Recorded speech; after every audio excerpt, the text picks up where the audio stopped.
আমরা গতদিন অ্যালকেনটা কমপ্লিট করেছি, তাহলে আজকে অ্যালকিনটা আমরা শুরু করি।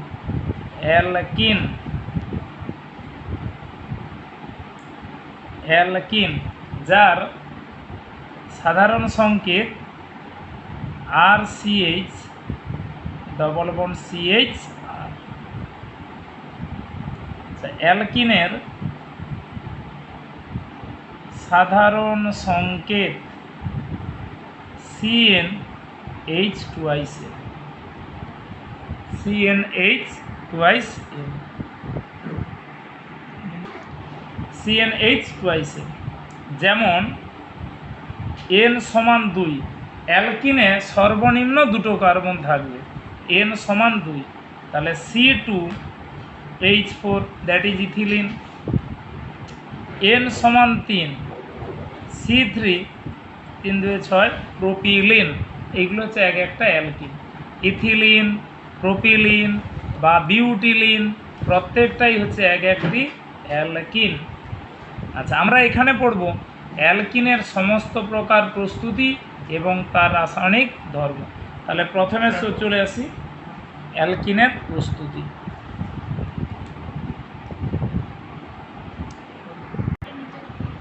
আচ্ছা, প্রস্তুতি 1 নম্বরে আসি। অ্যালকিল হ্যালাইড থেকে অ্যালকিল হ্যালাইড থেকে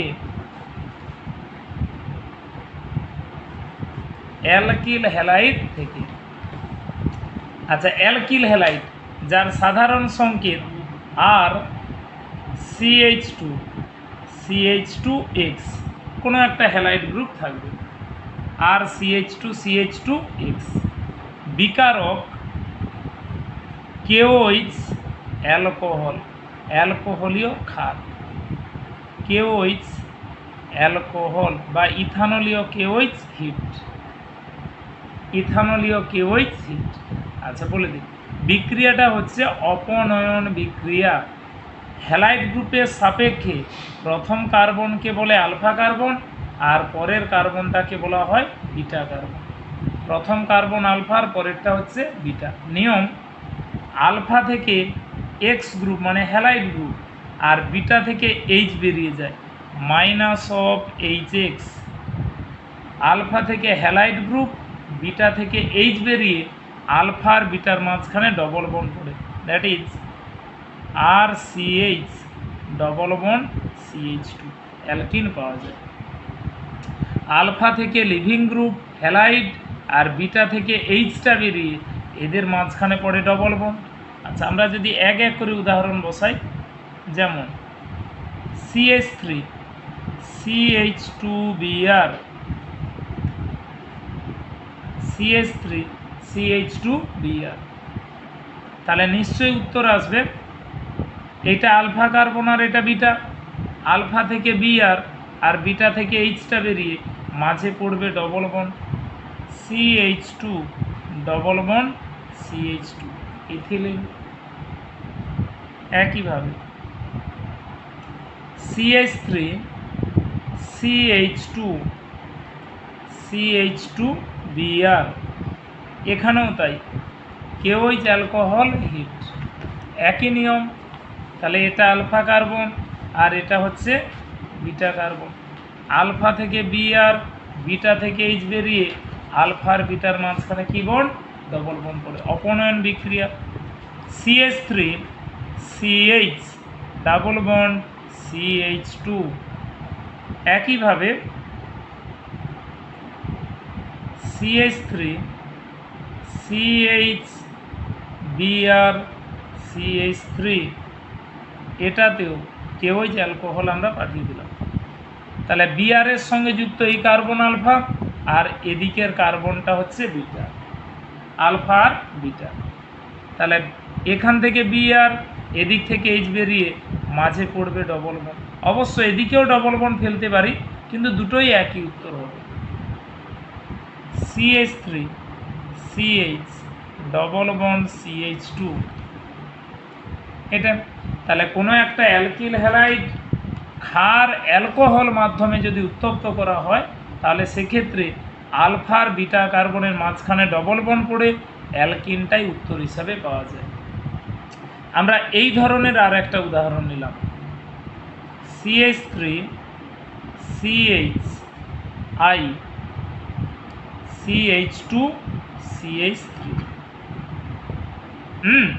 আচ্ছা, এক্ষেত্রে আইস সঙ্গে যুক্ত প্রথম কার্বন আলফা, এদিকে হাঁটলে বিটা কার্বন, এদিকে হাঁটলে এটা হচ্ছে বিটা কার্বন। এক্ষেত্রে দুটো বিটা কার্বন পরস্পরের থেকে আলাদা, দুটো আলাদা। তাহলে দুটো যদি বিটা কার্বন আলাদা হয়, অ্যাকচুয়ালি একটা নয়, আমরা কটা উত্তর পাবো?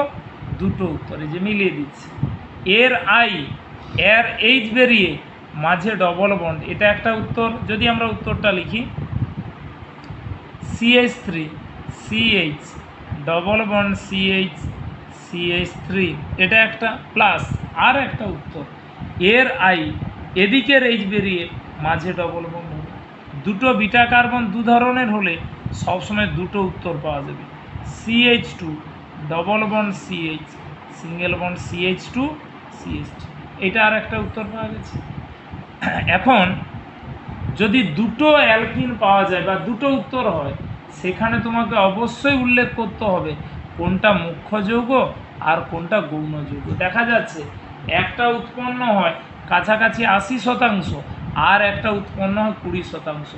তাহলে যেটা 20% তার জন্য কোনো নাম্বার আমরা পাবো না যদি লিখি, কিন্তু যেটা 80% সেই উত্তরটাই অরিজিনাল উত্তর।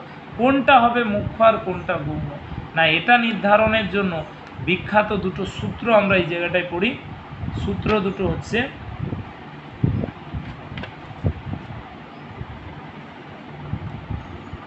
স্যাটজেভ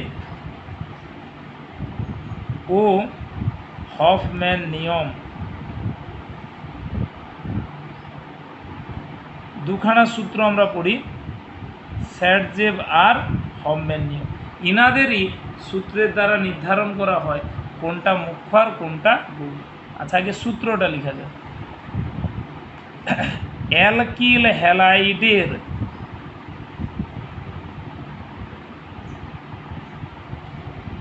অপনয়ন বিক্রিয়া দ্বারা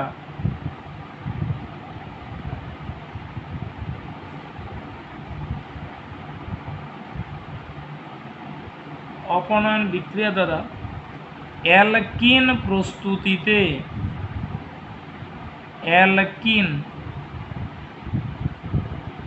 প্রস্তুতিতে যদি বিদায়ী গ্রুপটি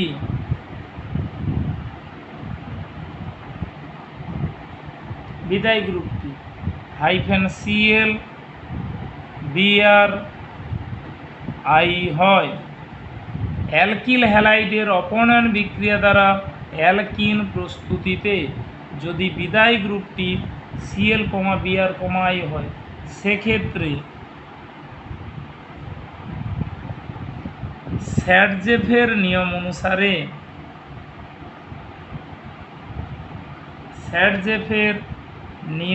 অনুসারে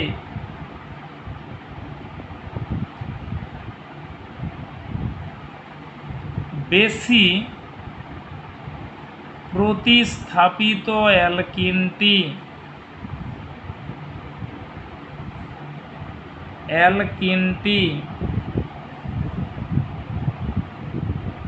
মুখ্য যৌগ হিসাবে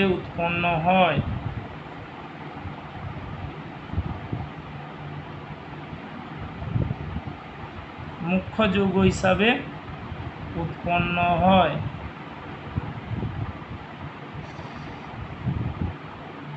আবার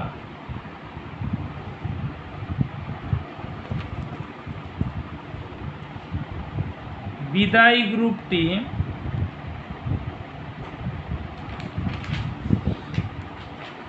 -F বা চার্জ যুক্ত হলে সেক্ষেত্রে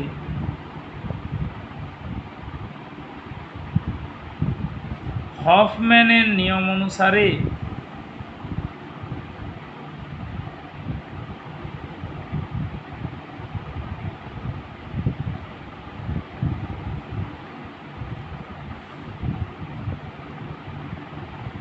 অনুসারে কম প্রতিস্থাপিত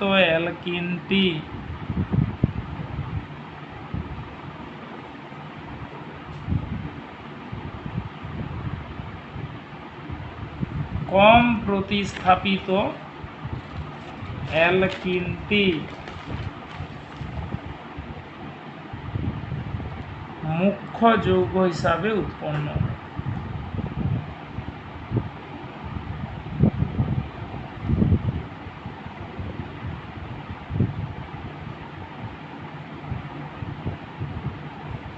কম প্রতিস্থাপিত অ্যালকিনটি মুখ্য যৌগ হিসাবে উৎপন্ন হয়।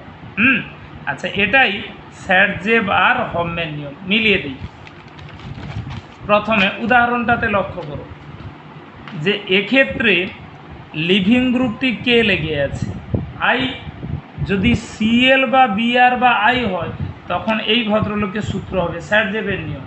আর যদি এফ থাকে বা কোনো চার্জ যুক্ত হয়, আমরা উদাহরণে যাব, তখন হফম্যানের নিয়ম অনুসারে উত্তরটাই উত্তর হবে। আচ্ছা, এবার মিলিয়ে দিই কোনটা মুখ্য আর কোনটা গৌণ। তাহলে এক্ষেত্রে উত্তর স্যাটজেবের নিয়ম। স্যাটজেবের নিয়ম হচ্ছে ডবল বন্ড কার্বনে কটা হাইড্রোজেন আছে গুণে বের করে। দেখো, এই যে ডবল বন্ড কার্বন, 1 আর 1 দুটো হাইড্রোজেন, ম্যাক্সিমাম 4টা হাইড্রোজেন ডবল বন্ড কার্বনে থাকতে পারে, আছে এখানে দুটো, তাহলে কমেছে কটা? দুটো কমেছে, মানে এটা দুই প্রতিস্থাপিত। কিন্তু এটাতে 2 আর 1 3টে হাইড্রোজেন আছে, তাহলে মাত্র একটা কমেছে। 4 থাকতো, 3টে হাইড্রোজেন আছে, তাহলে কমেছে কটা? একটা।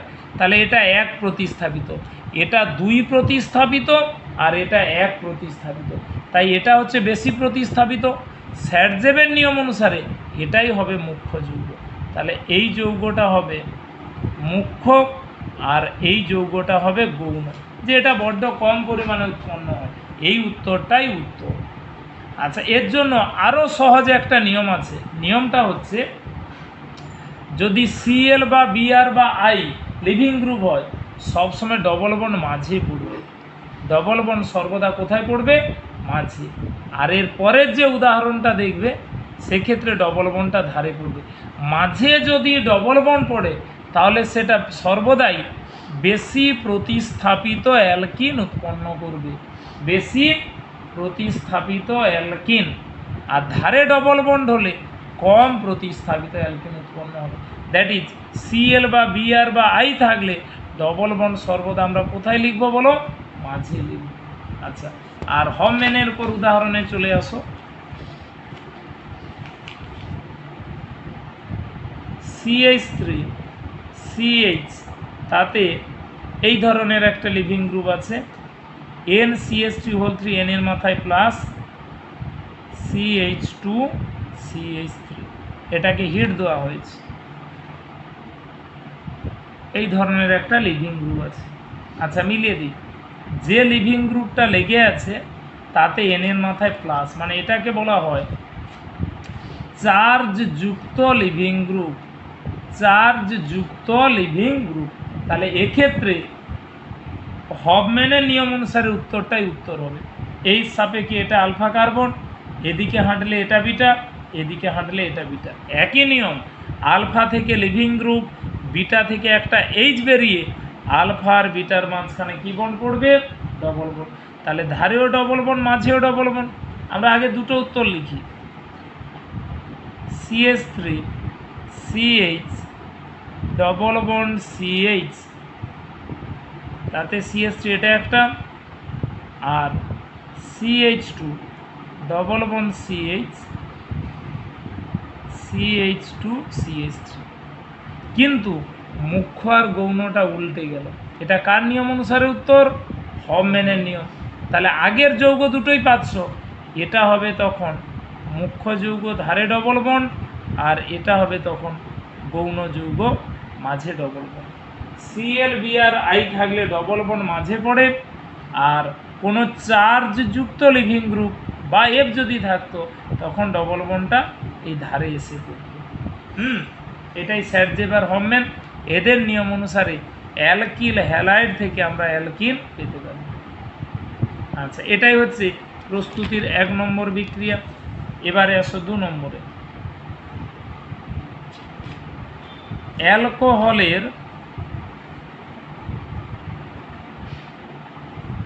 অন্তঃআণবিক নিরুদন।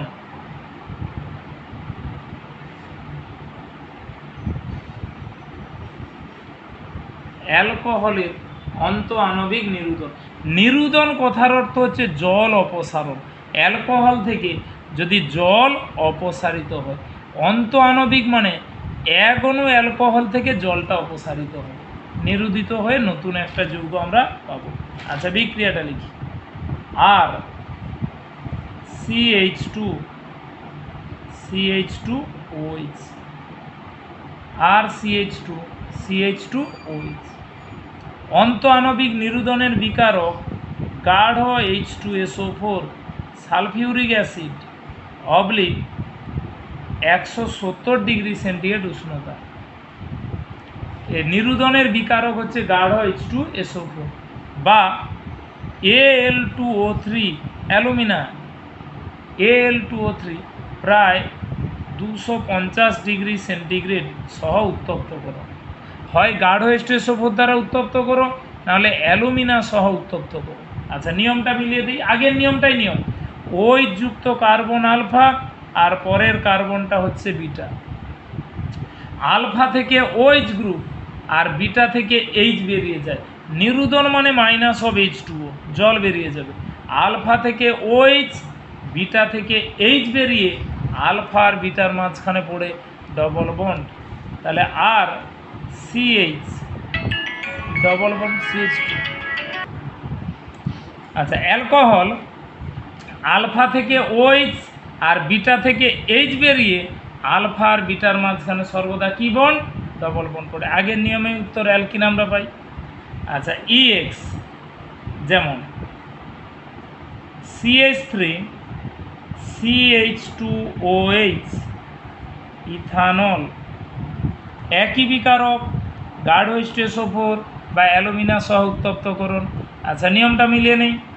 এর OH পাশের কার্বন থেকে একটা H বেরিয়ে আলফা আর বিটার মাঝখানে double bond, that is CH2 double bond CH2 ethylene পাওয়া যাবে।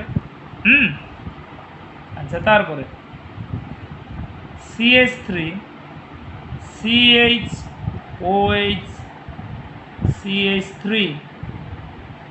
CHOH CH3, এটা আলফা আর পরের কার্বনটা বিটা। আলফা থেকে OH, বিটা থেকে H বেরিয়ে আলফা আর বিটার মাঝখানে ডবল বন্ড পড়বে। আগের নিয়মেই নিয়ম। CH3CH ডাবল বন্ড CH2 বা একইভাবে CH3CH2CH2OH, উত্তর একই। এটা আলফা আর এর পরেরটা হচ্ছে বিটা। আগের যা নিয়ম এখানেও সেই একই নিয়ম। OH আর H অপসারণে CH3CH double bond CH2 alkyne পাওয়া যাবে। কিন্তু যে ক্ষেত্রে দুটো বিটা কার্বন আলাদা, CH3CHOH CH2 CH3, দুটো বিটা কার্বন যদি পরস্পরের থেকে আলাদা হয়, তখন আমরা কি রেজাল্ট পাবো? না, এটা ও আলফা, পরের কার্বন এদিকে হাঁটলে এটা বিটা, এদিকে হাঁটলে এটা বিটা। এক্ষেত্রে দুটো বিটা কার্বন পরস্পরের থেকে আলাদা, তাই একটা নয়, কটা উত্তর পাবে? দুটো উত্তরই পাবো। আমরা সেই দুটো উত্তর লিখি আগে। এর OH এই বিটার H অপসারিত হয়ে মাঝে double bond, CH3CH double bond CH3 এটা একটা, আর ধারেও double bond CH2 double bond CH2 CH3, দুটো উত্তর পাচ্ছি। কিন্তু একটা উত্তরই মুখ্য হবে, যেটা খানিকক্ষণ আগে পড়ে এসেছ, স্যারজেবের নিয়ম অনুসারেই উত্তরটা হবে মুখ্য যৌগ। মাঝে ডবল বন্ড, এরও সেই একই কথা বলি, মাঝে ডবল বন্ডটাই মুখ্য হয়, ধারে ডবল বন্ডটা গৌণ হয়। স্যারজেবের নিয়ম অনুসারেই অ্যালকোহলের নিরোধনের যৌগ আমরা মুখফার গৌণ হিসাবে বসাবো। এটাই 2 নম্বর, অ্যালকোহলের অন্তঃআণবিক নিরোধন। আচ্ছা 3 নম্বরে আছে অ্যালকাইন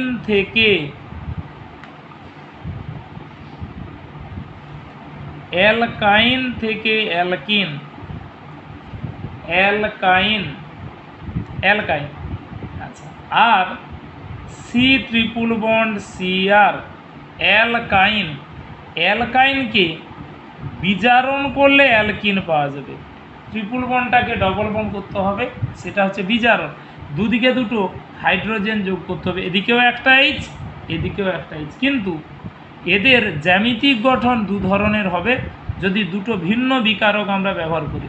একটা হচ্ছে H2 লিন্ডলার অনুঘটক, লিন্ডলার ক্যাটালিস্ট। এর পরিচয়টা আমরা একটু পরে পাবো। H2 লিন্ডলার অনুঘটক, লিন্ড ক্যাট দ্বারা বিজারণ। আচ্ছা, আর একটাতে H2 সোডিয়াম তরল অ্যামোনিয়া, সোডিয়াম আর তরল অ্যামোনিয়া। এই বিজারণটাকে বলা হয় বার্চ বিজারণ। এই বিজারণটাকে বলা হয় বার্চ বিজারণ। আচ্ছা, মিলিয়ে দিই। এই দুটো বিজারণের একটাই কাজ, ট্রিপল বন্ডকে করে ডবল বন্ড। মানে এদিকেও একটা হাইড্রোজেন লাগবে, এদিকেও একটা হাইড্রোজেন লাগবে, একটা করে লাগবে, সংখ্যায় ট্রিপল বন্ডটা ডবল বন্ড হবে। কিন্তু দুজনের জ্যামিতিক গঠন 2 ধরনের হয়। হ্যাঁ, এটা আমরা পাচ্ছি সিস গঠন, আর C H double bond C H, এদিকে আর। যে ডবল বন্ডের একই দিকে দুটো এইচ কার্বনে যুক্ত হয়ে যাবে, যেটাকে আমরা বলি সিস অ্যালকিন। আর ট্রান্সটা ঠিক তার বিপরীত হবে। যদি বার্চ বিজারণ করা হয় তাহলে ট্রান্স অ্যালকিন পাওয়া যাবে, দুটো এইচ পরস্পরের বিপরীত দিকে যাবে। এটাকে আমরা বলি ট্রান্স অ্যালকিন, সিস অ্যালকিন আর ট্রান্স অ্যালকিন। যদি বার্চ বিজারণ হয় ট্রান্স, আর লিন্ডলার অনুঘটক দিলে সিস। আচ্ছা, উদাহরণে যাব, তবে লিন্ডলার অনুঘটকের পরিচয়টা আগে আমরা বুঝিয়ে দিই। লিন্ডলার অনুঘটক,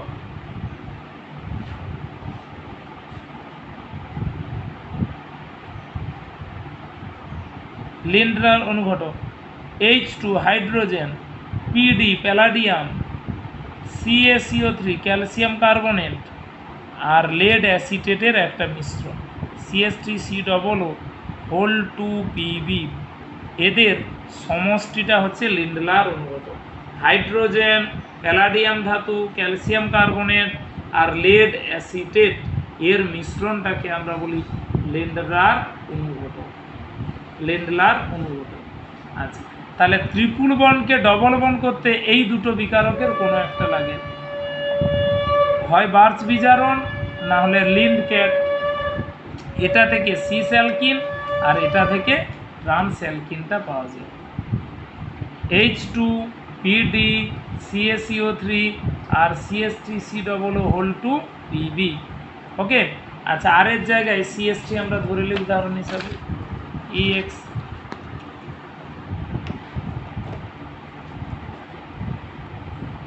CH3 C triple bond C CH3। এই পরপর দুখানা বিকারক আছে, যেটা যেমন ছিল H2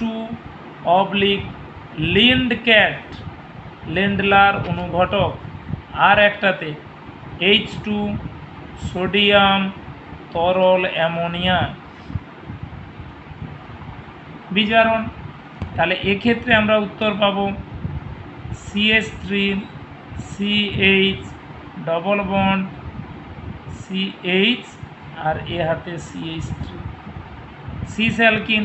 কিন্তু এটাতে আমরা পাবো trans alkyne double bond C, এদিকে H আর এদিকে CH3 ট্রান্স, আর এটাতে হচ্ছে সিস অ্যালকিন। CH3 CH, আর এর জায়গাতে CH3 বসানো হয়েছে, আর এর জায়গাতে CH3 বসানো হয়েছে।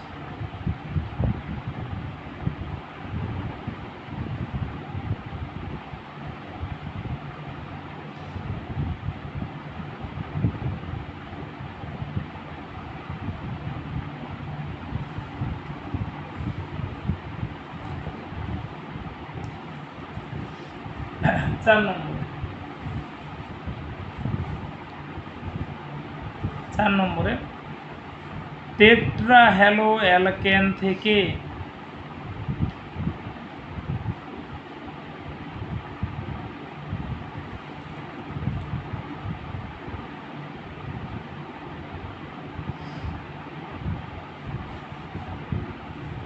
টেট্রা হ্যালো অ্যালকেন থেকে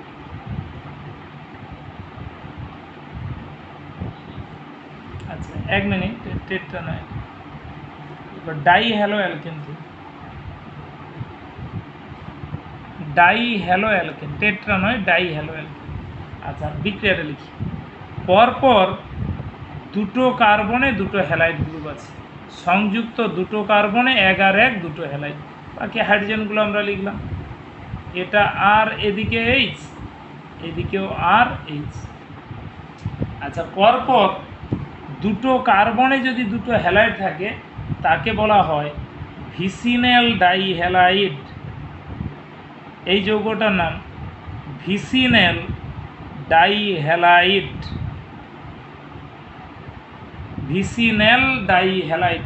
ভিস মানে পাশাপাশি, পাশাপাশি দুটো কার্বনে যদি দুটো হ্যালাইড গ্রুপ যুক্ত থাকে ওটাকে বলা হয় ভিসিনেল ডাইহ্যালাইড। বিকারক জেডেন জিঙ্ক চূর্ণ অবলিক মিথানল CH3OH সহ উত্তপ্ত করে, জিঙ্ক চূর্ণ আর মিথানল দিয়ে যদি উত্তপ্ত করা হয়, জেডেন অবলিক CH3OH সহ হিট উত্তপ্তকরণ। এই যে দুটো হ্যালাইড গ্রুপ বাইরে বেরিয়ে গিয়ে মাঝে পড়লো একটা ডবল বন্ড, তাহলে থাকলো পড়ে RCH double bond CHR, alkyne পাওয়া যাবে RCH ডবল বন্ড CHR। পরপর দুটো কার্বন থেকে দুটো হ্যালাইড গ্রুপ অপসারিত হয়ে মাঝে একটা কি বন্ড পড়বে, ডবল বন্ড পড়বে। যেমন CH2Br বন্ধন CH2Br, জিঙ্ক মিথানল দিলে আমরা কি পাবো, আর একইভাবে CH3 CHBr CH2Br, এটাতেও জিঙ্ক আর মিথানল দিলে আমরা কি পাবো, একই উত্তর। এখান থেকে দুটো বিআর বেরিয়ে গিয়ে মাঝে পড়বে ডবল বন্ড, আর এখানেও তাই, দুদিক থেকে দুটো বিআর বেরিয়ে গিয়ে মাঝে পড়বে double bond, CH3 CH double bond CH2 double bond CH2।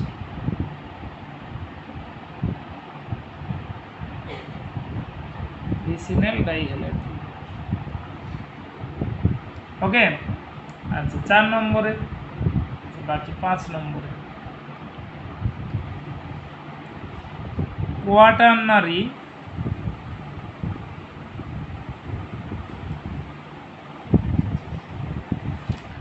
Ammonium লবণ থেকে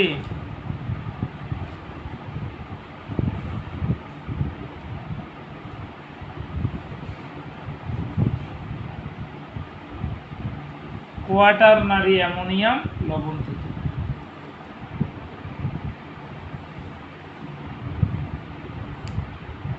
কোয়াটারনারি অ্যামোনিয়াম লবণ থেকে। আচ্ছা আমরা নিয়মটা একটু মিলিয়ে নিই। CH3 CHN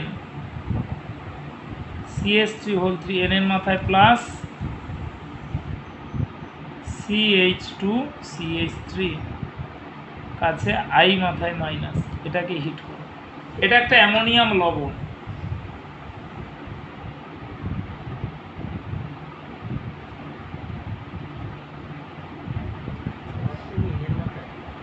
হ্যাঁ প্লাসটা হচ্ছে এন এর মাথায়, এন এর মাথায় প্লাস, কাছে I মাথায় মাইনাস। আচ্ছা কোয়াটারনারি অ্যামোনিয়াম লবণ, এটাকে যদি হিট দেওয়া হয় কি উত্তর পাবো না, এই যে বড় গ্রুপটা লেগে আছে এর সাপেক্ষে প্রথম কার্বন আলফা আর পরের কার্বনটা হচ্ছে বিটা, বা এদিকের কার্বনটাও হবে বিটা।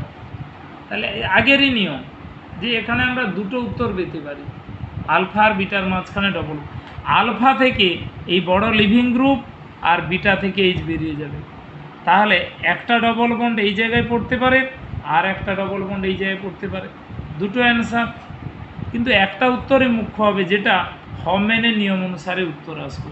এই যে প্রথমটা আমরা লিখি, এর এইচ আর এই বড় group CH2 double bond CH2 CH3, এটা একটা উত্তর। প্লাস পরের উত্তরটা আসবে CH3CH ডবল বন্ড CH3।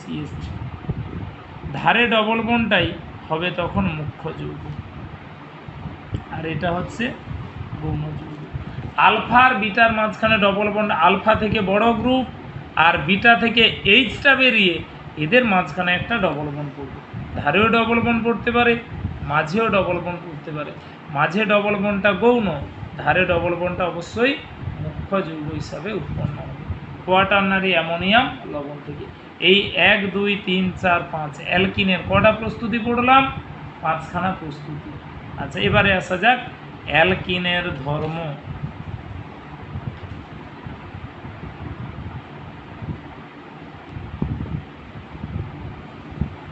অ্যালকিনের ধর্ম, অ্যালকিনের ধর্ম। আচ্ছা, অ্যালকিন যার মধ্যে অসম্পৃক্ততা আছে, দ্যাট ইজ একটা ডবল বন্ড আছে, অসম্পৃক্ততার দরুন সে সর্বদা একটা টাইপের বিক্রিয়াতেই অংশগ্রহণ করে, সেটা হচ্ছে দ্রুত বিক্রিয়া। সমস্ত অ্যালকিনের মূল এবং মুখ্য বিক্রিয়া হচ্ছে তার কি বিক্রিয়া? দ্রুত বিক্রিয়া। তাই 1 নম্বরে বড় করে আন্ডারলাইন করে দাও, দ্রুত বিক্রিয়া।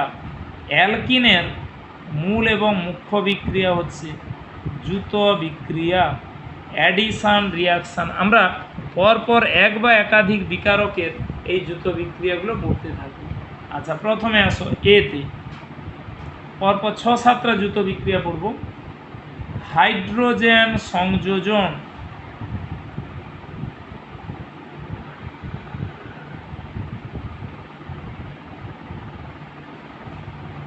আচ্ছা হাইড্রোজেন সংযোজন, যাকে এক কথায় বলা হয় হাইড্রোজিনেশন। আমরা বিক্রিয়াটা লিখি RCH ডবল বন্ড CHR, যে কোনো একটা alkyne, RCH double bond CHR plus hydrogen সংযোজন প্লাস H2, হাইড্রোজেন H2 বিকারক হয় নিকেল চূর্ণ বা প্লাটিনাম অথবা প্যালাডিয়াম ধাতু, Ni or PT or PD ব্র্যাকেটে ক্যাটালিস্ট, নিকেল বা প্ল্যাটিনাম বা প্যালাডিয়াম ধাতু অনুঘটক, আর টেম্পারেচার 200 থেকে 300 ডিগ্রি সেন্টিগ্রেড, 200 থেকে 300 ডিগ্রি সেন্টিগ্রেড। নিয়মটা মিলিয়ে দিই, H2 মাধ্যমিকের বিক্রিয়া, H2তে দুটো H পরমাণু, ডবল বন্ডের এদিকের কার্বনে একটা H লাগে, এদিকের কার্বনেও আর একটা H লাগে, যে এর এদিকে H একটা লাগবে আর এদিকে একটা H লাগবে, সঙ্গে সঙ্গে অ্যালকিনটা হয়ে যায় অ্যালকেন, আর CH2R আর CH2R দ্যাট ইজ অ্যালকেন পাওয়া যায়। অ্যালকিনটা পরিণত হয় কিসের? অ্যালকেন। যেমন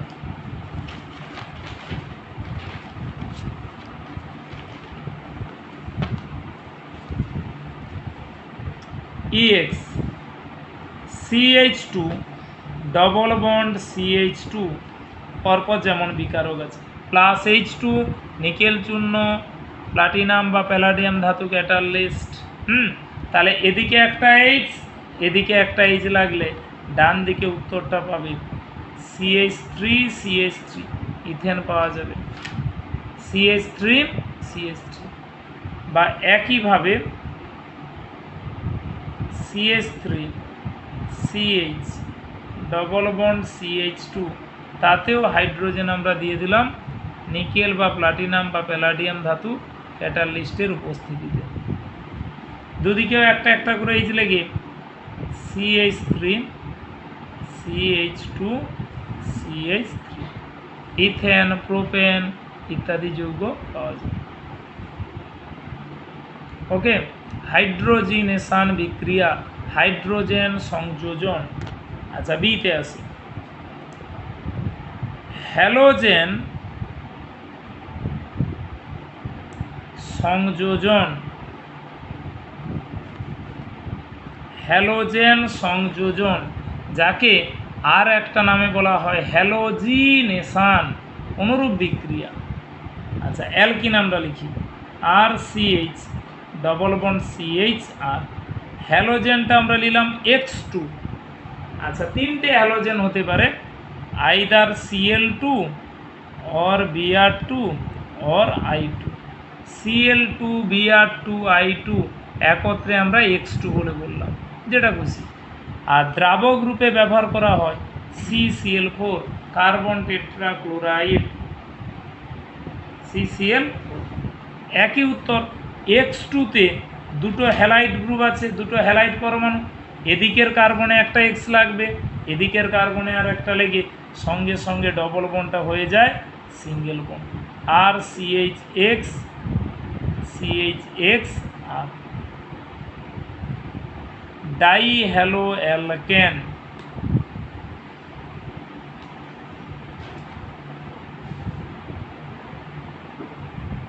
ডাইহ্যালো অ্যালকেন।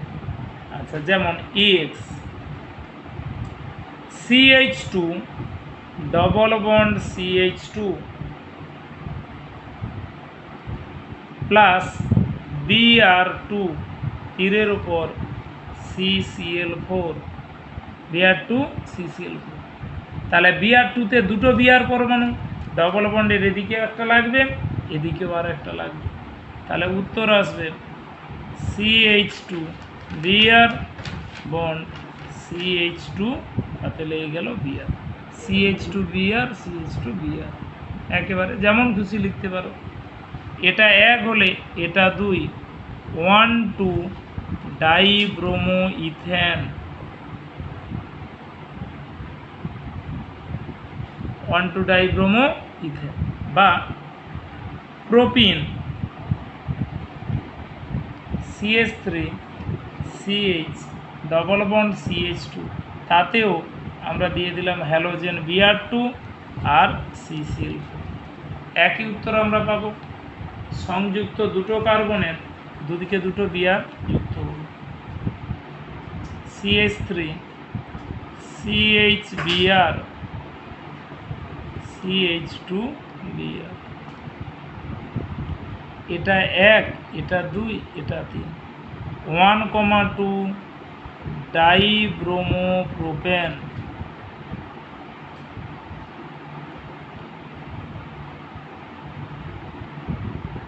1,2 dibromo propane.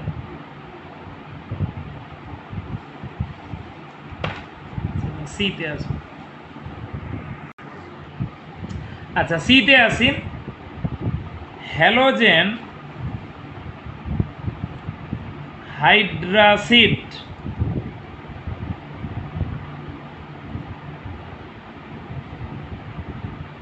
সংযোজন, হ্যালোজেন হাইড্রাসিড সংযোজন। আচ্ছা, এটাকে HX, হ্যালোজেন হাইড্রাসিড HX, তিনটে halogen hydracid HCl HBr HI। HF কখনো সংযোজিত হয় না, HCl HBr HI। আচ্ছা, এখন কোনো একটা অ্যালকিনে হ্যালোজেন হাইড্রাসিড HX, আগের যে দুটো যুত বিক্রিয়া পড়লে H2 বা X2, তার দুটো অংশই একই, মানে দুদিকের কার্বনে একই অংশই যুক্ত হয়েছে, কিন্তু এখানে বিকারকে দুটো অংশ একই নয়, একটা H আর একটা X। তাই কে কোন দিকে লাগবে, Hটা কোন দিকে লাগবে, আবার Xটা কোন দিকে লাগবে, এই যুত বিক্রিয়ার জন্য বিখ্যাত একখানা সূত্র আমরা পড়ব, যার দ্বারাই যুত বিক্রিয়া নিয়ন্ত্রণ করা হয়। আচ্ছা, সূত্রটা আমরা আগে পড়ি। মার্কনিকফের নিয়ম, মার্কনিকফস রুল, মার্কনিকফের নিয়ম। আসলে আগের জুতো বিক্রিয়াগুলো এই নিয়মে হয়েছিল, কিন্তু এই নিয়মটা প্রয়োজন ছিল না তখন। মার্কনিকভস রুল ব্র্যাকেটে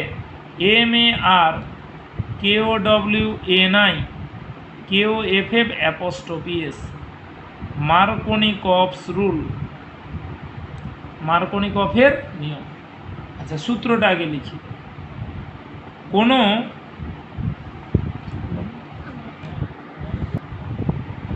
কোনো অপ্রতিসম অ্যালকিনের সঙ্গে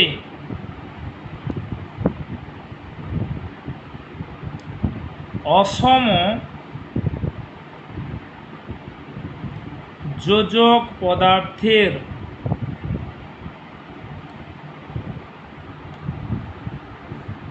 যুক্ত হইবার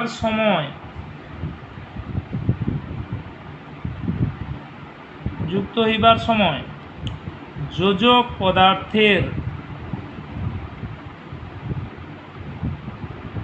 ঋণাত্মক অংশটি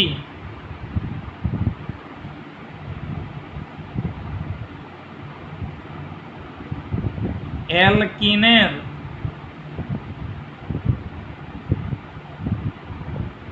দ্বিবন্ধনযুক্ত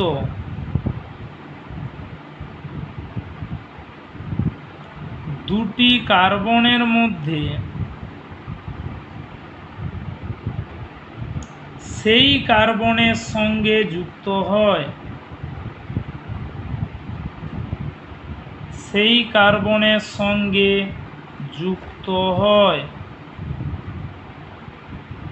যার সঙ্গে কম সংখ্যক হাইড্রোজেন যুক্ত থাকে।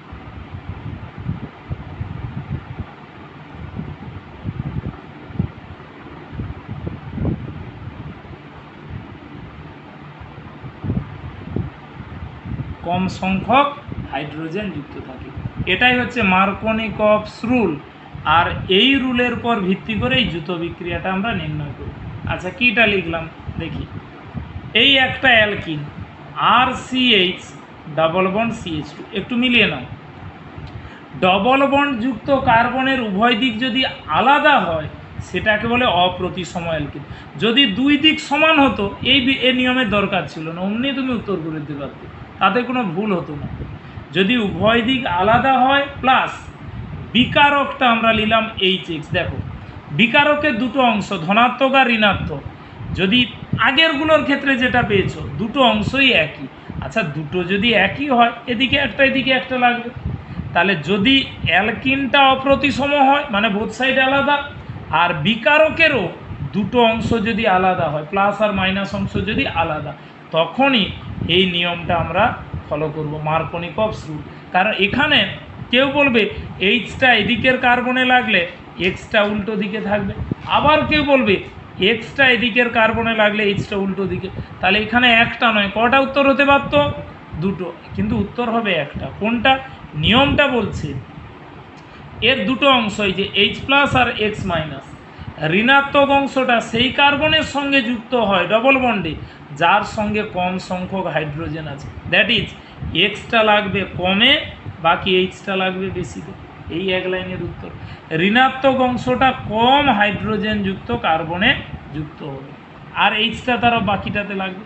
তাহলে আর CH CH2তে এইচ লাগলে হয়ে যায় CH3। যেমন CH3 CH double bond CH2 plus HBr। তাহলে এইখানে আমরা কি উত্তর পাবো? একই নিয়ম, H প্লাস Br মাইনাস, তাহলে ঋণাত্মক অংশটা কম হাইড্রোজেন যুক্ত কার্বনে লাগবে, আর এইচটা অবশিষ্ট কার্বনটাই যুক্ত হবে। তাহলে CH3 CH Br আর এদিকে CH3 CHBr CH3। ওকে, এই হচ্ছে এর উত্তর, যে বিআরটা কমে লাগবে আর এইচটা বলো বেশিতে লাগবে, তবেই এই অ্যান্সারটা আমরা পাচ্ছি। এই উত্তরটা আমরা পাচ্ছি।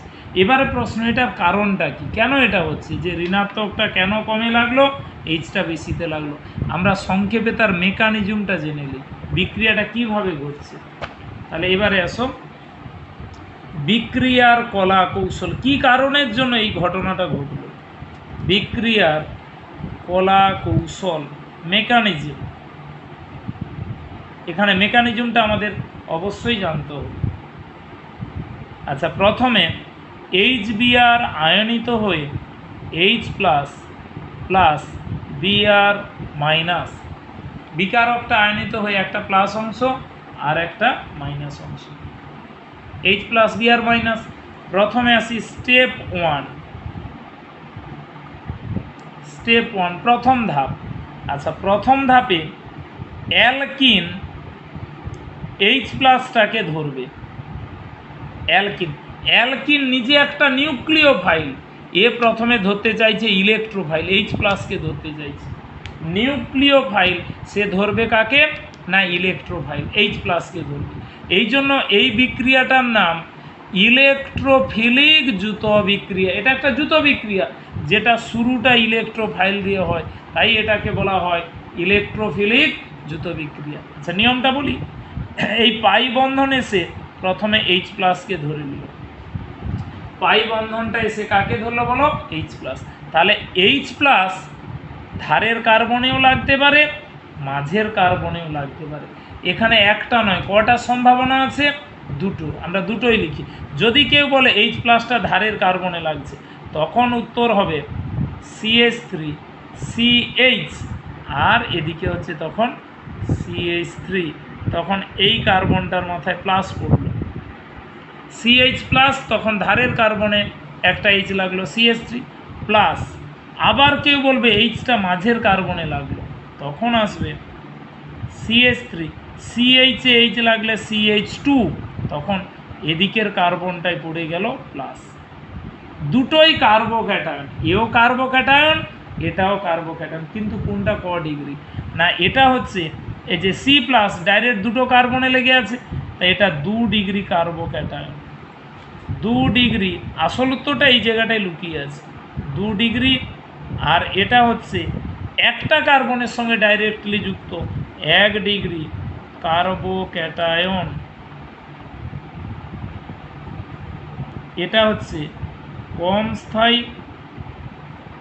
আর এটা হচ্ছে বলো বেশি স্থায়ী।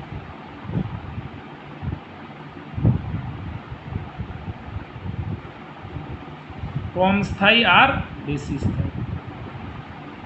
2 ডিগ্রি কার্বোক্যাটায়ন অনেক বেশি স্থায়ী, 1 ডিগ্রি কার্বোক্যাটায়ন বড্ড কম স্থায়ী। তাহলে যেটা বেশি স্থায়ী ওই পরের ধাপে বিক্রিয়া করতে আসবে। দেখো স্টেপ 2, বেশি স্থায়ী কার্বোক্যাটায়নটা পরবর্তী ধাপে বিক্রিয়ার জন্য পৌঁছে যাবে। CH3 CH মাথায় প্লাস CH3, এটাতে বাকি নিউক্লিওফাইল আছে কে না Br মাইনাস, এই Br মাইনাসটা এসে এই কার্বনটাকে আক্রমণ করলো, আর উত্তরটা তুমি পেয়ে গেলে CH3 CH Br CH3। এই হচ্ছে আমাদের অ্যান্সার।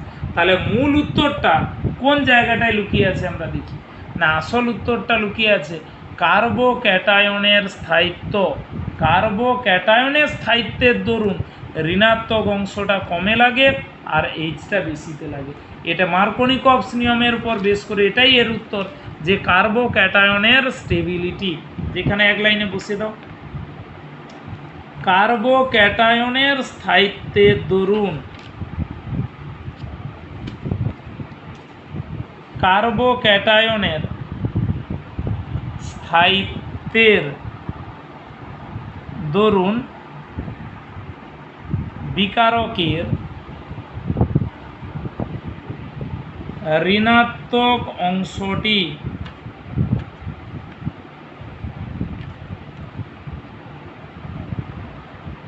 বিকারকের ঋণাত্মক অংশটি অ্যালকিনের দ্বিবন্ধনযুক্ত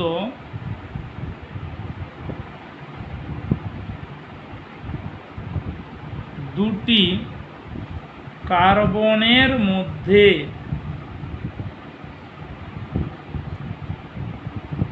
কম হাইড্রোজেন যুক্ত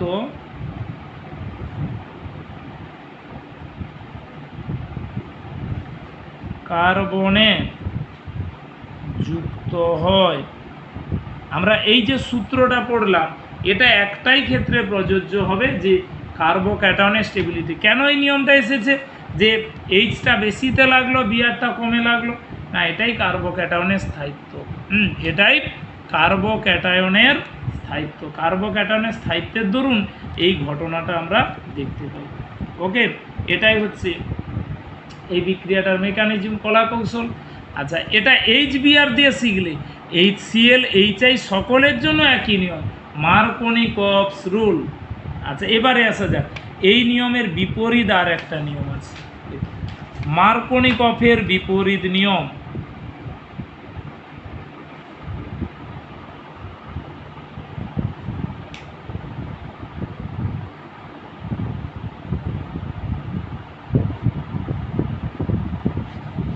মার্কোনিকভের উল্টো নিয়ম একটা আছে, এটা নিয়মটা পড়লে এবার বিপরীত, যাকে আমরা বলি anti Markovnikov's rule, KOWNI KOFF''S,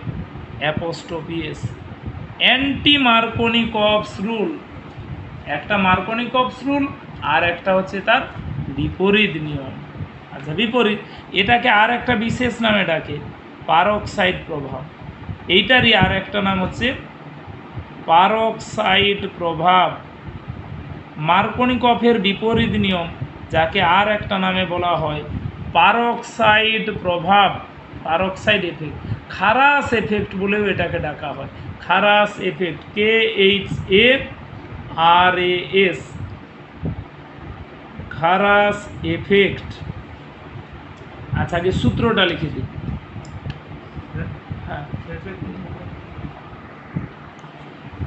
জৈব পারক্সাইড, জৈব পারক্সাইড বা অক্সিজেন বা অতি বেগুনি রশ্মির উপস্থিতিতে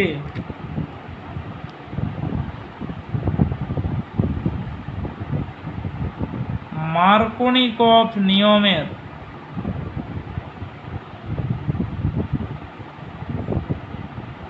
বিপরীত ঘটে। অর্থাৎ অ্যালকিনের দ্বিবন্ধনযুক্ত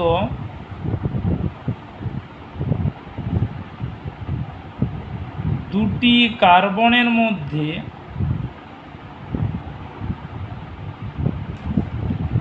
বেশি হাইড্রোজেন যুক্ত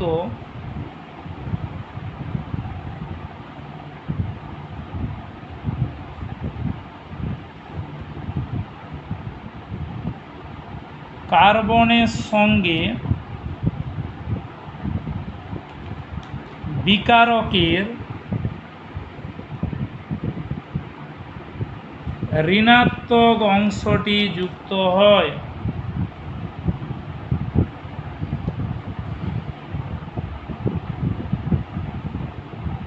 বিকারকের ঋণাত্মক, উল্টো কথাটা আসবে যে ঋণাত্মক অংশটা সেই কার্বনে লাগবে যার সঙ্গে বেশি হাইড্রোজেন আছে, আর এটায় কম হাইড্রোজেন ছিল, এটাতে বেশি হাইড্রোজেন। পারক্সাইড প্রভাব এক লাইন এখানে যোগ করলাম, যেটা ভীষণ দরকার। পারক্সাইড প্রভাব কেবলমাত্র HBr এর ক্ষেত্রে প্রযোজ্য,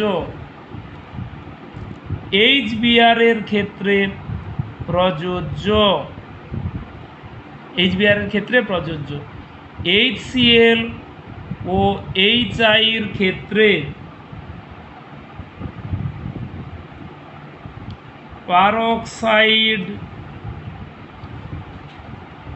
দেওয়া থাকিলেও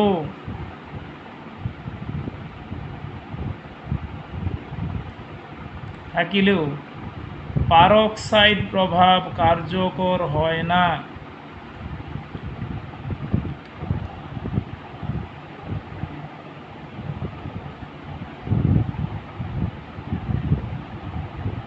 পারক্সাইড প্রভাব কার্যকর হয়। HCl HI এর ক্ষেত্রে এর কোনো প্রশ্নই নাই যে পারক্সাইড প্রভাবটা কার্যকর হবে। আচ্ছা, আমরা বিক্রিয়াটা লিখি। CH3 CH double bond CH2, এটা অ্যালকিন, তাতে HBr দেওয়া আছে, অবলিক পরিষ্কার বলা আছে যে পারক্সাইড। আসলে পারক্সাইড কোনো একটা যৌগ, পারক্সাইড হাইড্রোজেন পারক্সাইড বা এই সংজাত কোনো একটা যৌগ যদি থাকে তখনই আমাদের মাথায় খেলবে যে মার্কনিকফের বিপরীত নিয়মটা উত্তর হবে বিপরীত, কিন্তু সেটা থাকলে হবে না। তখন হাইড্রাসিড কে আছে দেখো ভালো করে, HBr থাকলে দিব্যি ঠিক আছে, HCl HI ওগুলা ঠকানোর জন্য প্রশ্ন। পারক্সাইড দেওয়া থাকলে আমরা উত্তর পারক্সাইডের উপর করবো, সেটা নয়। তাহলে এখানে HBr নিয়মে বিআরটা ধারের কার্বনে লাগবে আর এইচটা আগের কার্বনে লাগবে। মার্কনিকফের বিপরীত নিয়ম, ঋণাত্মক অংশ বেশি হাইড্রোজেন যুক্ত কার্বনে লাগবে আর এইচটা বেশিতে লাগবে। তাহলে CH3 CH2 তাতে বিআর, এইটা হবে আমাদের উত্তর। এটাই অ্যান্টি নিয়ম, কিন্তু তোমাকে ঠকানোর জন্য যদি এই প্রশ্ন দেয় ডাবল বন্ড CH2, এটাতে দিল HCl oblique peroxide, HCl peroxide, তখন তুমি কোন উত্তরটাতে পৌঁছবে, যে কোন উত্তরটা উত্তর হবে না। এটাতে বলছে পারক্সাইড থাকলেই পারক্সাইডের উত্তর হয় না, দেখতে হবে হাইড্রাসিডটা কে আছে, HCl HBr HI, only for HBr peroxide প্রভাব কার্যকর, HCl এর জন্য উত্তর নয়। HCl এর উত্তর আগের নিয়মে উত্তর হবে, Clটা লাগবে কমে, Hটা লাগবে বেশিতে। পারক্সাইড দেওয়া থাকলেই যে বিপরীত নিয়ম হবে তার কোনো নির্দিষ্টতা নেই, যদি না হাইড্রাসিডটা HBr হয়। HCl HI এর ক্ষেত্রে পারক্সাইড থাক আর না থাক উত্তর মার্কনিকফস নিয়মে হবে, ঋণাত্মকটা কমে লাগবে, এইচটা বেশিতে লাগবে, এই উত্তরটা পাবো। ওকে, এটা হচ্ছে অ্যান্টি নিয়ম আর আগেরটা মার্কনিকফস নিয়ম। আবার এর উল্টো আর একটা কথা এক লাইনে জুড়ে দেয়, এখানে আর একটা নিয়ম, কোনো -I প্রভাব বিশিষ্ট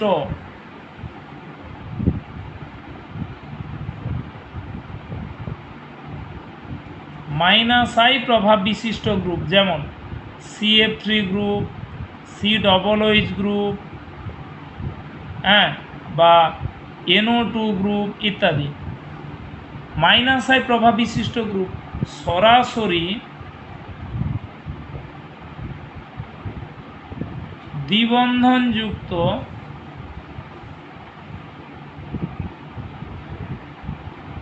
কার্বনে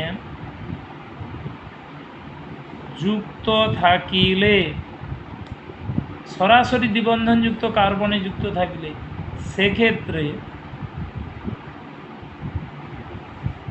পারক্সাইড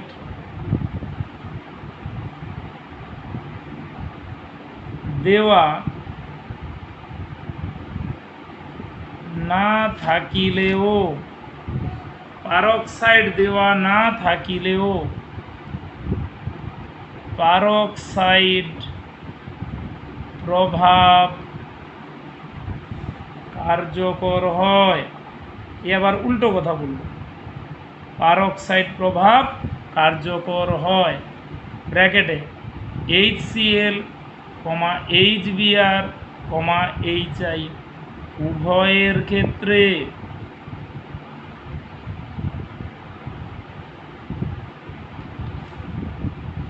HCl HBr HI সকলের ক্ষেত্রে এটা প্রযোজ্য। আচ্ছা, এবার উদাহরণে আসা যাক। CF3 CH double bond CH2,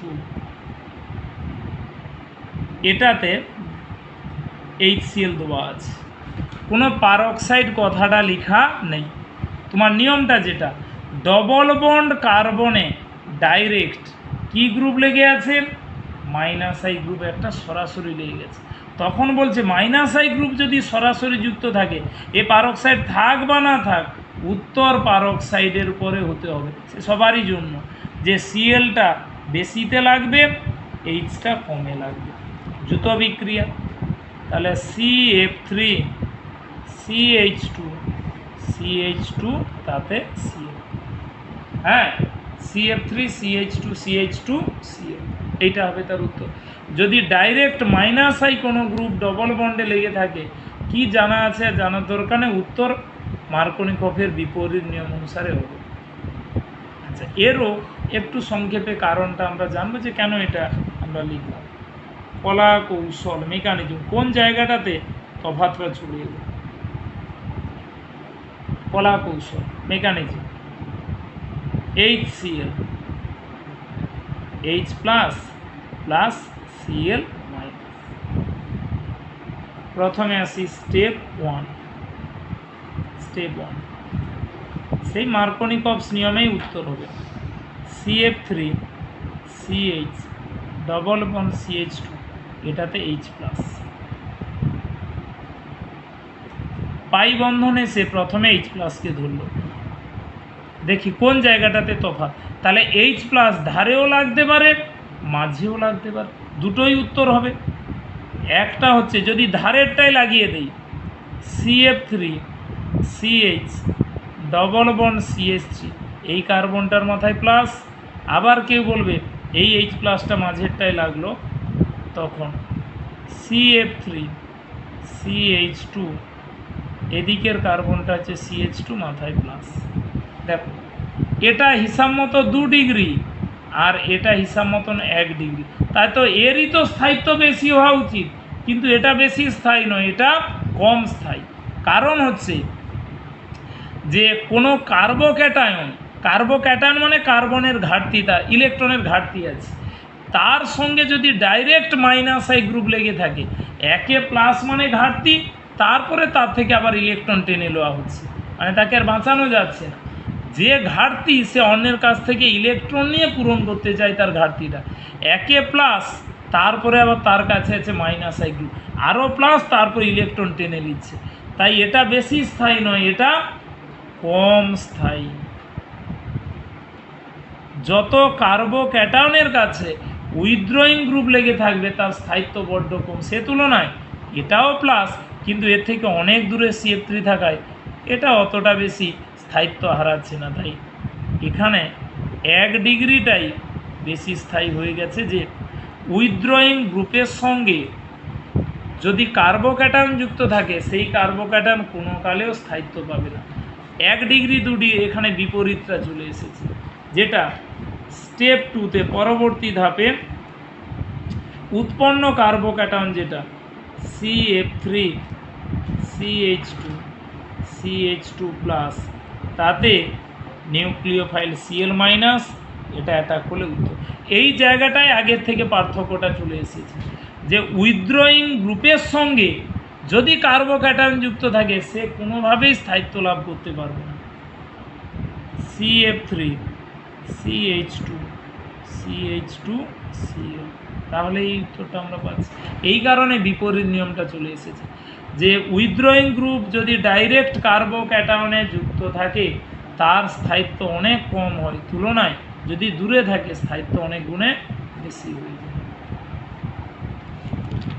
আচ্ছা, এই হচ্ছে অল ডিটেলস মার্কনিকফস রুল, তার বিপরীত নিয়ম, এবং এটাই হ্যালোজেন হাইড্রাসিড সংযোজন। আচ্ছা, এবারে বাকি যে আর 2-3টে যুত বিক্রিয়া আছে, সবটাই মার্কনিকফস নিয়মে উত্তর হবে। শুধু তাই নয়, সমস্ত জৈব রসায়নের যুত বিক্রিয়া এই নিয়ম ধরেই উত্তর হবে, মার্কনিকফস রুল। ডিতে আসো, হাইপোহ্যালাস অ্যাসিড সংযোজন, হাইপোহ্যালাস অ্যাসিড সংযোজন, হাইপোহ্যালাস অ্যাসিড HOX, যার সাধারণ সূত্র হচ্ছে HOX। 3টে হাইপোহ্যালাস অ্যাসিড, একটা হচ্ছে HOCl, HOBr আর HOI, hypochlorous acid, hypobromous acid, hypoiodous acid, in general hypohalous acid. এই তিনটি। আচ্ছা, এর বিক্রিয়াটা সবটাই Markovnikov's rule. HOCl, HOBr, HOI, in general HOX। আচ্ছা, বিক্রিয়াটা লিখি। আর CH double bond CH2 alkene plus HOX, Markovnikov's rule, মিলিয়ে নাও। আচ্ছা, HOX কে ভাঙলে OH-টা হয় মাইনাস, X-টা হয় প্লাস, তড়িৎ ঋণাত্মকতার কারণে। তাহলে ঋণাত্মকটা কমে লাগবে আর X-টা বেশিতে লাগবে, মার্কোনিকভস রুল। তাহলে আর CH তাতে লাগলো OH বন্ড CH2 তাতে লাগলো X। হ্যালোহাইড্রিন, এই শ্রেণীর যৌগকে বলা হয় হ্যালোহাইড্রিন।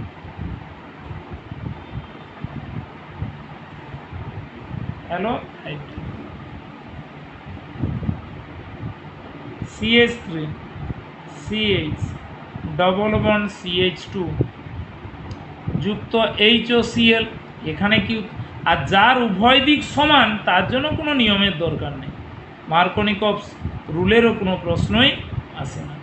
যুক্ত HOCl, এর তো উভয় দিক সমান, যে কোনো একটাই OH, যে কোনো একটাই Cl। CH2OH, CH2Cl, এটা। আর এটাতে OH-টা লাগবে কমে, Cl-টা লাগবে বেশিতে। CH3 CHOH, CH2Cl। আচ্ছা, দ্বিতীয় কম্পাউন্ডটার নাম হচ্ছে ইথিলিন ফ্লোরোহাইড্রিন।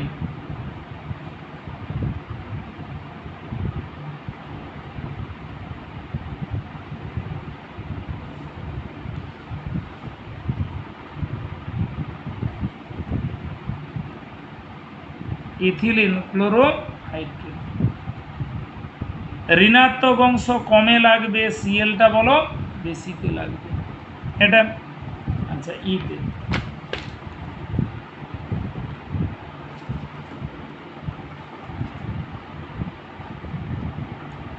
জল সংযোজন।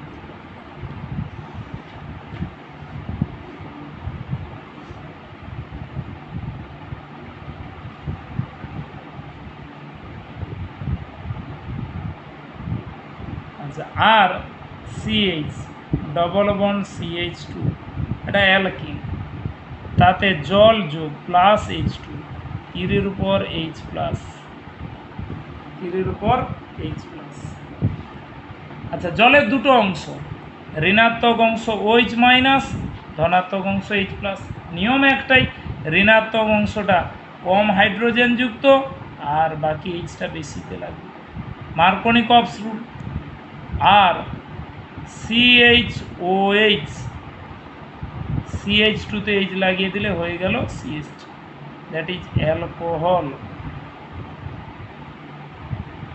অ্যালকোহল। আর CHOH CH3, অ্যালকোহল। যেমন CH2 double bond CH2 ethylene plus H2O, তীরের উপর H প্লাস, কিংবা CH3 CH double bond CH2 plus H2O, তীরের উপর H প্লাস। যার উভয় দিক সমান তার জন্য সব নিয়মটাই নিয়ম। তাহলে যে কোনো একটা দিকে জলের OH, যে কোনো একটা দিকে জলের H, কিন্তু পরেরটাতে CH এর কার্বনে জলের OH লাগবে আর CH2-তে জলের H লাগবে, CHOH CH3, জল সংযোজন বিক্রিয়া।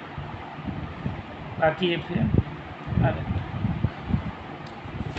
H2SO4 সংযোজন সালফিউরিক অ্যাসিড সংযোজন, H2SO4 সংযোজন। আচ্ছা, এও মার্কনিকভস রুল। আর CH double bond CH2 CH double bond CH2 plus H2SO4। আচ্ছা, মার্কনিকভস নিয়ম মিলিয়ে দেই। H2SO4 এর দুটো অংশ, H প্লাস আর HSO4 মাইনাস। ধনাত্মক অংশ H প্লাস, ঋণাত্মক অংশ HSO4 মাইনাস। HSO4 মাইনাস যাকে সাজিয়ে লিখলে OSO3H, ওর মাথায় মাইনাস। মার্কনিকভস নিয়ম, ঋণাত্মক অংশটা কম হাইড্রোজেনযুক্ত কার্বনে আর এইচটা হচ্ছে বেশিতে লাগবে। এর ঋণাত্মক অংশ হচ্ছে OSO3H, এটা লাগবে কমে আর এইচটা লাগবে বেশিতে। তাহলে RCH তাতে লাগলো OSO3H বন্ড CH2 তে H লাগলে CH। Alkyl hydrogen sulphate,